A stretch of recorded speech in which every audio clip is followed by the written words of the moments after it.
Good afternoon. We have in our midst Dr. Soren Banjal, critical care specialist and internist at Narayana Health, also the admin lead for the Eastern Zone. Doctor, we welcome you to Natco Pharma Specialty Criticon 2024 studio. We look forward during this time to your advice for the young generation doctors and the space of critical care associated with antibacterial resistance. My first question is, how do you foresee the changes in the critical care management? If I talk about the critical care management, obviously this area, most of the patient is suffering from multiple organ involvement because of some disease processes. So there should be a close eye on the patient's problem, and for that you have to have some kind of the very good of the clinical clues as well as findings, because there are so many data as well as the problems together is happening with this type of patient. So for that, obviously you should devote some of the time and understanding as well as knowledge. With the application of the knowledge in the bedside is of paramount importance. For that, I think best one will be the hands-on training on the bedside and how to approach a patient of this type of the multi-organ involvement patient. So and that needs to be developed, and it is a kind of skill. So for that skill, so we need to devote time as well as understanding about the data, how the all the data we can compile, as well as on the basis of that data, we need to come to some of the management plans. So that is very important. And obviously for the management plan, right now, from comparing to the other patient, in the critical care patient, they needs actually a kind of the worksheet. Worksheet means basically that management, there are so many areas, and not only that, there are also organ support if it necessary. So that should be in a timely fashion. So time is the key essence. So for that, we always should be close monitoring on the patient as well as changes what is happening during the stay of the patient inside the critical care unit. So that is of paramount importance. And if you are talking about the some of the changes in the bacterial resistance, so obviously right now there are so many. I think most of you have understood that right now we are in an area where there is multi-drug resistant, pan-drug resistant organism is also not uncommon nowadays. And the rising trend of the bacterial resistance causing a problem of prescribing the antibiotic. And I think in my experience, almost nowadays 70 to 80% actually patient is suffering during the stay in the critical care unit, some form of the your bacterial resistance, but most of the time either it is ESBL or multi-drug resistant, or sometimes the extended drug resistant organism that is rising. So that is the yes. So about that, I think our understanding about the mycobacterial resistance, so that we can prescribe the proper antibiotic. And not only that, along with that, antibiotics should be the duration of the antibiotics, as well as along with that other management, particularly if there is a need for the source control, that is also important.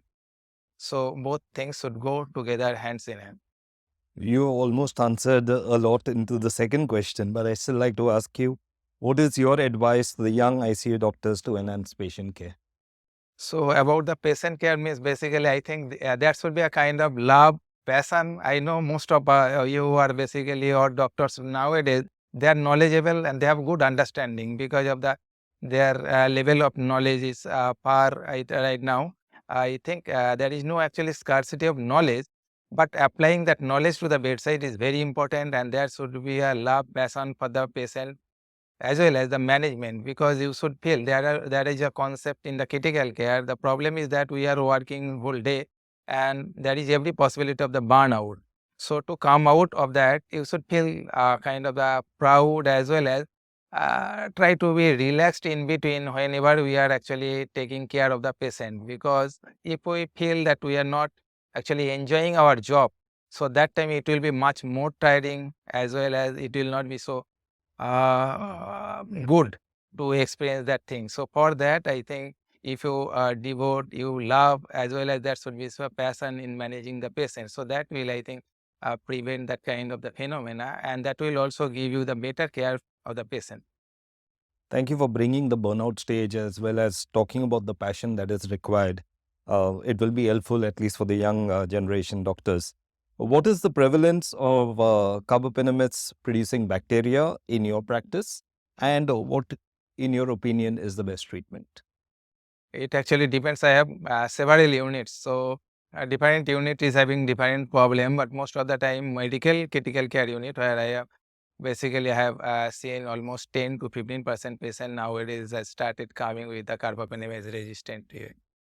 So obviously treatment depends. There are other test method that we can do, and after that we can plan.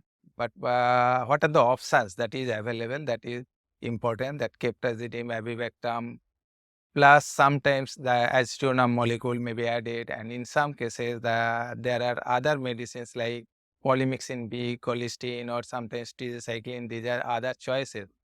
But obviously you have to choose because there are safety as well as the efficacy. Both things are together. Along with that, sometimes if you see compare these different molecules, so till now we are not 100% sure, but maybe the ceftazidime, avibactam plus sometimes the aztreonam or maybe with other molecules, okay, that may be better than on the opposite side there are polymyxin colistin. So there are some smaller trial, so that has shown some benefit with using the ceftazidime avibactam based molecule, and some other molecules not available. These are treatment options, but I think hopefully in coming years these will be available in India also.